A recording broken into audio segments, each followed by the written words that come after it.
పుట్టి మన ధర్మాన్ని గొప్పగా మాట్లాడితే ఎక్కడ పుసుక్కున ముస్లింలు క్రిస్టియన్లు అఫెండ్ అవుతారని చెప్పి పాకిస్తాన్ నుంచి వచ్చే డబ్బులు కాంగ్రెస్ ఖాతాలకెళ్ళి మీకు నెలవారీ జీతం రాదని చెప్పి భయపడి స్యూడో సెక్యులర్ల లాగా మిగిలిపోయిన కొంతమంది ఈ వీడియో చూడకండి.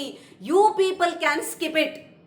రీసెంట్గా కాంగ్రెస్ పార్టీ ఆఫీస్ గాంధీ భవన్లో ఒక సభ జరిగితే అక్కడ ఒక కాంగ్రెస్ ఎమ్మెల్యే మన బ్రాహ్మణుల గురించి ఎంత నీచమైన వాక్యాలు వాడారో ఒక్కసారి మీరే వినండి.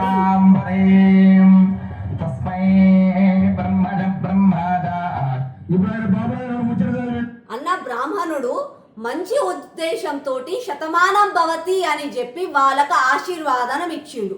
ఇచ్చిన తర్వాత ఎమ్మెల్యే కాంగ్రెస్ ఎమ్మెల్యే ఏమంటుండో ఒక్కసారి వినండి.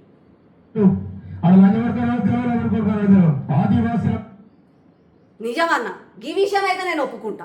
ఏమన్నాడో వీళ్ళకి తెలియదు, కాంగ్రెస్ వాళ్ళకి తెలియదు. ఎందుకంటే ఇలా డిఎన్ఏ అది కాదు కదా.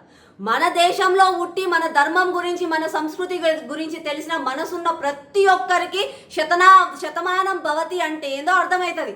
కానీ వీళ్ళకి తెలియదు, ఎందుకంటే ఇలా డిఎన్ఏ అది కాదు కదా, కాబట్టి తెలియదు.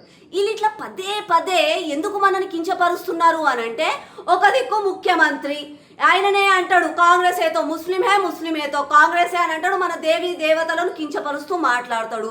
వీళ్ళిద్దరిని చూసుకొని ఇక ఈ కాంగ్రెస్ దోస్తులు ఉన్నారు కదా, గీడు ఉంటారు హైదరాబాద్లో పనికి మాలిన వాళ్ళు, ఏది పడితే అది తింటారు, ఏది పడితే అది మాట్లాడతారు. తిన్నది అరగదాలకి 15 మినిట్ ధరానా ధమ్కానా, మళ్ళీ దాని తర్వాత రావు హోనేదో రెడ్డి హోనేదో హమారే పాస్ ఆనా అని చెప్పి కించపరిచి మాట్లాడతారు.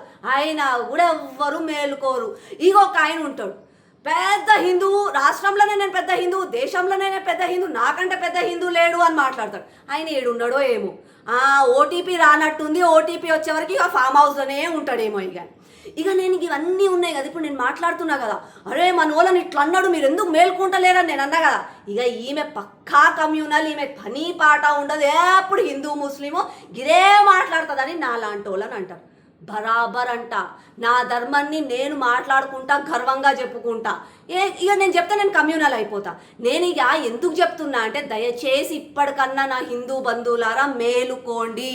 మీరు గిట ఇప్పటికీ కూడా వీళ్ళ నిజస్వరూపం తెలుసుకోకుండా అంటే అనని తిడితే తిట్లు తిందాము, కొడితే కొట్టించుకుందాము అని ఉంటే, ఇక రేపు తరుణ్ అన్నకు అయ్యింది కదా ఢిల్లీలా, అట్లా మన పిల్లలకు అవుతుందేమో అని చెప్పి భయపడండి, అవ్వొచ్చేమో అని చెప్పి భయపడండి. మన ఆడబిడ్డలు మోనాలిసా లాగా ఏడుకోబోయి పెళ్ళిళ్ళు చేసుకుంటారేమో అని భయపడండి.